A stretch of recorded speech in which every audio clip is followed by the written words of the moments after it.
Hey everyone, welcome back to the Waterstones vlog. It's Will here. I wanted to talk to you about a book this week which quite simply has been one of the most enjoyable reads I've had of the year so far, and probably for many years.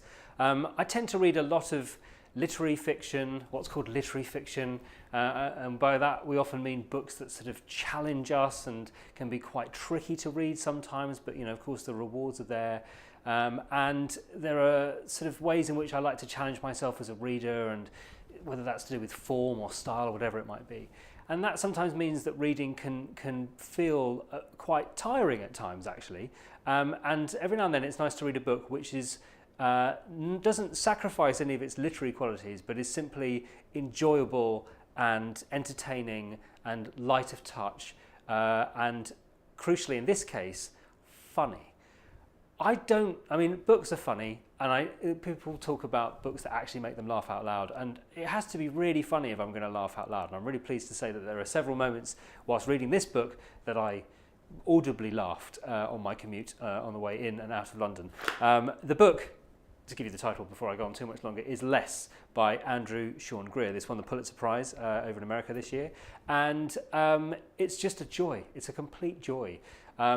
It is the story of Arthur Less, who is a sort of a novelist who has been on the sort of periphery of a literary circle, has had sort of moderate success with the books that he's written, and is approaching the age of 50. And crucially in his life, the man who he's been in a relationship with for many years is about to get married to somebody else. And when he receives this invitation to the wedding, he can't say yes, he can't say no, so what he decides to do is to start saying yes to the sort of invites that he gets to attend various literary festivals around the world, the kind of thing that he's been saying no to for many years, and suddenly he starts saying yes.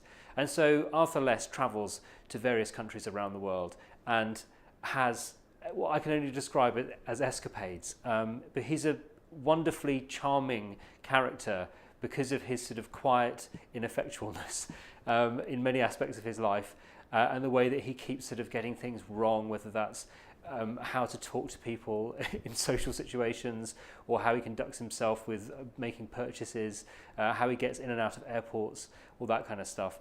There is a brilliant joke all the way through the book. He keeps talking about how he's fluent in German. And when he finally gets to speak some German, this German is presented to us in English, literally translated. So you find out what the Germans are hearing him say. And it's completely brilliant. For example, at one point he's teaching a class at university, and because of the translation that he's provided, the German that he's written for the name of his class, huge numbers have turned up because the title is not what he thinks it is. They think they're getting an entirely different class. And so he has to sort of cut this class down in order to be able to teach it. And so he says to them, thank you all for coming, but I'm going to now have to kill half of you. What he means, of course, is he needs to cut the class in half. But this is the kind of linguistic mess he gets himself into quite a lot. He's a very charming character, as I say, because all the way through he's talking about his relationships. He's had this one relationship with this character who's about to get married, and then the formative relationship, I suppose, in his life was with another very famous poet. And there's this great description of this idea of living with somebody who is considered to be a genius.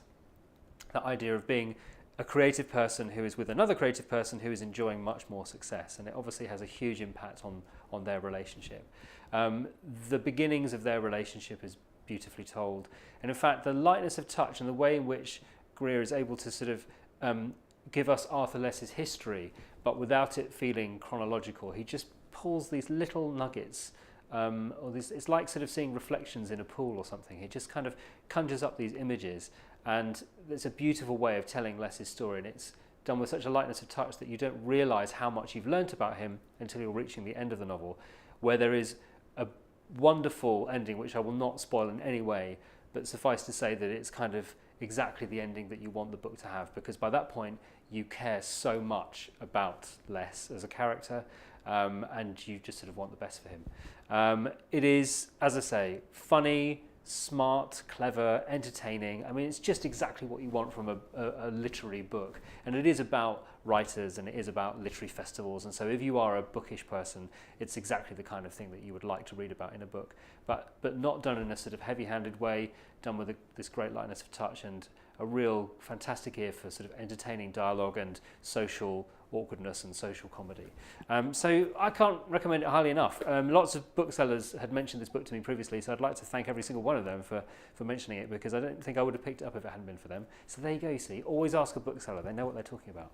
So there we go, that is Less by Andrew Sean Greer, which is published by Abacus and is out in paperback now, and couldn't be any more highly recommended by me. That's all for me this week. I'll be back in a few weeks' time, but join us again next week where there'll be another new face on the Waterstones vlog. See you then. Take care.